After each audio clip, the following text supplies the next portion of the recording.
Fir'aun itu orang pakai status yang diajarkan Allah ke kita. Fir'aun adalah wujida ba'da alam yakun. Fir'aun adalah makhluk yang sekarang ada tapi dulu-dulunya tidak ada. Padahal sebelum ada Fir'aun sudah ada bumi, ada langit, ada matahari. Sebelum ada Yesus, ada Isa, sudah ada bumi, ada matahari. Artinya apa? Zaman langit bumi ada, penyebabnya Isa apa enggak? Enggak kan?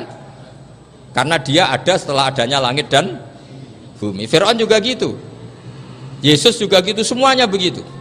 Makanya Allah mengajari kita apa? Hal ata alal insani hinum minad dahri lam yakun syai'am madhkura. Katakan manusia itu siapa? Manusia adalah makhluk wujud yang dulu tidak ada. Sekarang banyak enggak orang yang sudah kaya sebelum Pak Jokowi jadi presiden, sebelum Pak SBY jadi presiden, sebelum Pak Karno jadi presiden? Banyak enggak yang sudah kaya sebelum? Banyak kan? Artinya yang mengkayakan itu presiden Pak Allah. Sekarang kamu miskin, kamu nggak bisa nyalahkan Pak Jokowi. Sebelum Pak Jokowi presiden kamu sudah miskin. Ya, artinya yang memiskinkan itu presiden apa takdir? Takdir. Makanya wa anna ila rabbikal muntaha wa annahu adhaka wa abka wa annahu amata wa ahya wa annahu khalaqaz zawjaini dzakara wal unsa. Jadi kita miskin ya karena kehendak Allah, kita kaya kan semua itu karena Allah. Tapi kita terjebak hukum modern. Nak presiden iki sejahtera, anak iki ora. Ya mungkin secara bahasa syariat mungkin ada benarnya, tapi kita ini kan dilatih ilmu hakikat. Tak ulang malam 13 Dzulhijjah masuk ilmu cek syariat tok. Oh gak pinter-pinter banget cek gobloke kan gitu. Daftar wali kok ilmune ngono iku ora iso. Ini penting saya utarakan. Jadi saya ulang lagi. Makanya di Quran itu ilmu tertinggi diantaranya menurut orang tasawuf qulillah tsumma dzarhum fi khaudihim yalabun. Saya itu gak pernah loh takut mati meskipun saya masih muda, karena saya bayangkan mati itu ya baik-baik saja. Ketika saya hidup ya gak tahu cara ngelola nyawa saya, kenapa kok gak pergi? Kamu tahu caranya ngelola nyawa kamu, kok gak mati sekarang? Gak tahu kan? Tahu-tahu masih hidup kan? Tahu-tahu diutang semacam-macam lah. Sebetulnya kita zaman hidup pun gak tahu cara ngelola nyawa kita, cara kerja jantung kita, cara kerja paru-paru kita. Nanti setelah kita mati pun gak tahu caranya hidup ketika kita. Tapi anehnya kita mosok manusia sudah dilemah iso hidup lagi. Memangnya kita sekarang bisa hidup karena kita tahu-tahu ya hidup. Ditakdir anak yang melarat, paese elek, orang lain ditakdir anak kiai Gus Mulyo. Kita kan tidak pernah bisa milih bapak ya ora iso. Ngerti-ngerti anak Karmen, anak Karlan itu sudah gak tahu. Artinya gini ya sudah ya Allah, ketika saya hidup ya tidak tahu kenapa saya hidup, pasti Engkau yang menghidupkan. Ketika saya mati juga gak tahu kenapa saya mati, pasti Engkau yang menghidupkan dan mematikan. Maka saya akan baik-baik saja di akhirat, karena ketika di dunia Tuhannya yang Engkau, ketika di akhirat Tuhannya, dan sifat Engkau tidak akan rubah, tetap arhamur rahimin. Makanya dulu wali-wali itu kalau mau mati ya santai aja. Sayyid Umar bin Abdul Aziz itu ulama-ulama dulu kalau mau meninggal itu kalau keluarganya nangis marah besar. Memangnya mau kemana kamu nangisin saya? Lah kamu kan mau mati. Memangnya mau kemana kalau mati? Ya kembali ke Allah. Ya susahnya apa? Di dunia ya milik Allah, di akhirat milik Allah. Inna sholati wa nusuki wa mahyaya wa mamati lillahi rabbil. Yang aneh sampean harus melarat orang wani mati, aneh tenan. Ya karena sampean tahu mungkin di akhirat lebih miskin lagi kan. Wes repot naoten terus. Coba kalau dari awal kita menstatuskan diri kita biadillah, inna sholati wa nusuki wa mahyaya wa mamati. Tapi kamu salah status. Mengatakan kehidupan adalah momen untuk mencari kesejahteraan. Kehidupan adalah momen untuk cari karir. Kamu mensifati kehidupan secara salah. Jika kamu terjebak nyari karir, nyari kaya. Coba kalau kamu pakai mazhabnya Sufi, kehidupan adalah pemberian dari Allah untuk kembali kepada Allah. Kematian ya seperti itu. Akhirnya ya santai saja. Inna sholati wa nusuki wa mahyaya wa mamati lillahi rabbil alamin. Istri juga gitu. Saya itu tidak sombong. Saya itu mulai nikah sampai sekarang itu hampir gak pernah tukaran sama istri. Sama istri saya itu sering bilang gini, Gus kali-kali kalau saya ngamuk itu diwales, dilawan supaya saya punya musuh katanya. Betul ya? Ya saya bilang gini, Allah itu maha baik sama saya. Ketika harmonis, ganjaran saya ya lewat harmonis itu, sehingga saya ngasih uang menyenangkan Anda. Ketika Anda marah, ganjaran saya lewat sabar. Ya sudah, itu semuanya baik. Kalau kamu marah, saya tidak dapat pahala. Makanya kalau kamu marah tak dengerin, ini cara Allah membuat pahala tanpa bayar kata saya. Justru kalau pas rukun itu untuk dapat pahala harus nyervis, jajakno, nukokno kelambi mahal katanya. Boros itu pahala yang boros katanya. Tapi kalau kamu marah ini pahala paling murah, nggak usah biaya, dapat apa? Pahala, cukup sabar. Lu itu kalau terlatih lama-lama dapat ya biasa saja. Ulama dulu seperti itu semua. Imam Syafi'i itu pernah ada orang baik sekali sama beliau, orangnya itu munafik padahal. Tapi kalau setelah keluar dari Imam Syafi'i dia memaki-maki Imam Syafi'i. Suatu saat beliau dikasih tahu orang yang tadi muji-muji jenengan itu di luar maki-maki jenengan. Imam Syafi'i itu guyu sebenarnya bukan alhamdulillah. Muridnya kan janggal. Ini dikasih tahu gitu, alhamdulillah, alhamdulillah. Kenapa ya Imam Syafi'i dia kan di luar maki-maki jenengan? Berarti aku wong wibawa ning ngarepku rawani. Ya jadi dianggap enteng saja melihat. Berarti aku wong wibawa ning ngarepku ora wani. Ya sudah, terus ketika ditanya, tapi itu kan bahaya bagi anda karena memfitnah anda gini-gini. Kata beliau, zaka Allah. Yang kritiknya bahaya itu hanya Allah Ta'ala. Yang lainnya enggak bahaya. Karena ini makhluk, doif, gak penting. Loh kamu sampai tersisa dikritik orang karena kamu nganggap makhluk itu penting. Ini gobloknya sampean. Goblok segoblok-gobloknya itu. Coba kalau kamu mensatukan makhluk tetap makhluk, kritiknya enggak penting. Selesai kan? Selesai enggak? Ini problem anda ada wali itu, kalau dikritik ya susah.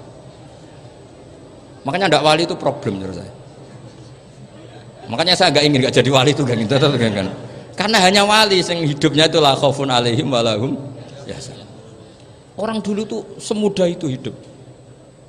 Gampang sekali. Dulu ceritanya diantara ceritanya manakibnya Sayyid Ja'far Shadiq itu, kalau ada orang memaki-maki dia itu dikirimi hadiah. Kenapa ya? Karena kebaikan kamu telah kamu berikan kepada saya, ini hadiahnya. Sampai malu yang kritik itu. Kan kalau orang rasani itu kan kebaikannya dikasihkan sama yang dirasani. Lah kamu kan ngajinya seperti itu, tapi dirasani kok susah. Harusnya kan kasih aja, ditransferi saja. Alhamdulillah. Ya karena kita salah menamain tadi. Sing rasani pembenci, pembenci itu bahaya. Sehingga kamu mereaksi secara serius. Coba kalau kamu pakai hukumnya Allah dan Rasul, pembenci itu pemberi kebaikan, istri marah adalah pemberi kebaikan. Ada yang berani mulai meraktekan? Latih begitu terus, insya Allah nanti hidup kamu barokah. Itu disebut wa'allama adamal asma. Dan itu yang diajarkan Rasulullah. Rasulullah itu kalau ngajarkan hidup itu gampang sekali. Allahumma ja'alil hayata ziyadatan li fi kulli khairin wal mauta rohatan li min kulli syarrin. Jadi kalau kita hidup anggap saja peluang untuk nambah kebaikan. Kalau kita mati anggap saja akhir dari semua potensi kejahatan kita. Anda sekarang mungkin tidak zina tapi potensi zina. Anda sekarang tidak korupsi, potensi korupsi. Anda sekarang tidak selingkuh, tetap potensi selingkuh. Nah, anggap saja kalau mati berarti akhir dari segala potensi itu. Alhamdulillah. Makanya saya tuh nggak pernah takut mati. Karena saya misalnya setiap saat mati ya saya nanti akan bilang, ya Allah ini sudah mau mati berarti mau akhir dari segala potensi keburukan saya. Alhamdulillah. Makanya itu ulama-ulama dulu kalau ada preman mati, saya guys tonggone ra gelem muni saya. Waduh preman kurang ajar. Saya guys tonggone tetap ra gelem muni saya. Padahal kiai ini mending saya guys pun mati pun mboten sakit macam-macam niki pasti. Karena dia dengan mati berarti rohatan mengguli syarrin, keburukannya tidak terulang lah. Lah keburukan nggak terulang lagi itu saya apa buruk? Saya. Makanya kiainya minta saya ge niki tonggone cek menengai. Saya ge menengai. Makanya suatu saat kalau ada gitu kamu harus bilang apa? Saya pun mboten jahat malih pun mati. Jadi kayak apa coba? Coba sekali-kali statuskan kalau al hayat adalah ziyadatan lana fi kulli khairin. Al maut adalah rohatan lana min kulli syarrin. Sehingga kita hidup ya happy, mati juga happy, gak masalah. Terus kayak misalnya mendingin, tapi anak bojoku piye? Memang selama hidup anak bojomu bahagia. Ketoknya ya tambah musibah ya cok. Malah sombong lagi kamu, seakan-akan kamu Tuhan yang bisa mensejahterakan manusia. Wong isih urip buat bojomu wis ndonga muga-muga nang mati malah. Karena gak jelas. Dan ini penting, ini saya utarakan. Jadi ini saya cicil juz 1 wa allama adamal asma. Makanya kata Rasulullah, ala ta'jabuna kaifa yusrifu wa anisat ma quraisin wa dhamma. Ini penting, nama itu penting. Karena sekali nama ini salah, coba misalnya orang sepakat darani Fir'aun itu wujida ba'da alam yakun. Fir'aun itu ada yang dulu-dulunya tidak ada. Hal ata alal insani hinum minad dahri lam yakun syai'am madhkur. Coba kalau kamu melihat sekarang kamu hidup itu apa? Untuk sujud itu murah, gampang. Untuk mengenal Allah itu gampang kita kenal, karena Allah itu adzaru minadz dzahir. Adzaru dzahir itu Allah, zat yang begitu jelas. Lah mati itu mau apa? Ya menuju Allah. Hidup menyaksikan Allah, mati menyaksikan Allah, itu nyaman. Yang menjadi tidak nyaman karena kamu salah bikin status. Hidup untuk menggapai cita-cita, untuk sukses. Wong komunis yo muni ngono, lonte yo muni ngono, copet yo muni ngono. Rumah samu sing pengen bahagia aku ku ya tok. Rumah samu sing pengen duwe akeh ku tok. Coba copet kamu tanya, kenapa kamu nyopet? Ingin punya uang banyak. Terus kiai tak kok sering dakwah kena opo? Repot to. Nak jawabe ngono maksudnya. Tapi nak jawabe dakwah nyebarno Islam, aku ora dibayar apa-apa. Waras berarti, napa? Ini penting saya utarakan, makanya saya itu mau ngajar itu diantaranya itu. Al ismu ya dulu ala musamma. Maka itu hebatnya Quran. Quran itu ketika menjamakkan kata ilah itu diulang. Qul law kana ma'ahu alihatun kama yaqulun, kata Allah. Karena lafadz ilah itu nggak boleh dijamakkan. Itu jamak kriminal ya. Loh kok tidak kriminal gimana coba? Kalau Zaidun itu satu, boleh nggak kamu mengatakan ja'a Zaidani? Nggak boleh kan? Kalau Zaidun satu, boleh nggak kamu mengatakan ja'a Zaiduna? Nggak boleh kan? Sama ilah itu satu apa dua? Satu. Boleh nggak kamu katakan ilahani, dua Tuhan? Nggak boleh. Makanya Allah kalau mengatakan alihah itu qul law kana ma'ahu alihah, andekan. Lau itu andekan. Itu aja masih ditututi kama yaqulun, sebagaimana mereka katakan. Karena lafadz ilah itu tidak pernah punya jamak alihah. Makanya Allah ngertikan qul law kana ma'ahu alihah, masih ditambahi kama yaqulun, tapi itu kata mereka, kira-kira gitu. Maka kenangan saya sama Batu Rehan, saya ini masih pernah cucu sama Batu Rehan, karena saya mbah saya kandung namanya Fatimah, itu abahnya itu orang sini, Fakhriyas itu, ibunya itu orang Kudus, makanya saya ini ya turunan Kudus, turunan Nasr.